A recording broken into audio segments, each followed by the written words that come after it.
बिस्मिल्लाहिर्रहमानिर्रहीम। Mohammad Salim Qureshi, strong force बूरवाड़ा कचहरी।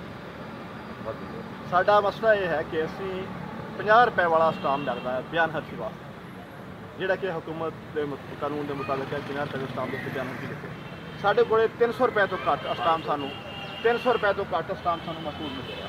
खजाने चो सानू 300 रुपए तो घट स्टाम नहीं मिलते हैं, जिस वजह तो ना सिर्फ असी परेशान हाँ बल्कि वो बच्चे जिन्होंने स्कॉलरशिप वास्ते बयान हड़की लिखाना, वो 50 रुपए डोमिसाइल वास्ते बयान हड़की लिखाना, वो 50 रुपए स्टाम की बजाय 300 रुपए का स्टाम लैने के दूर।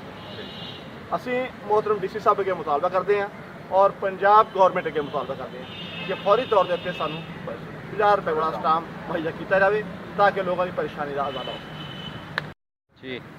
बिस्मिल्लाहिर्रहमानिर्रहीम। सर साड़ी गुजारिश ये है कि मार्केट दे विच 50 वाला स्टाम नहीं मिल रहा, सानू मिल रहा है 300 वाला स्टाम लेना पैंदा है। फिर गरीब बंदे फिर मजबूरी लेना तो पैंदा है। इस वास्ते गवर्नमेंट को मेहरबानी करे कोई दा हाल करा। मेहरबानी सर जी नाल होना नाल नाल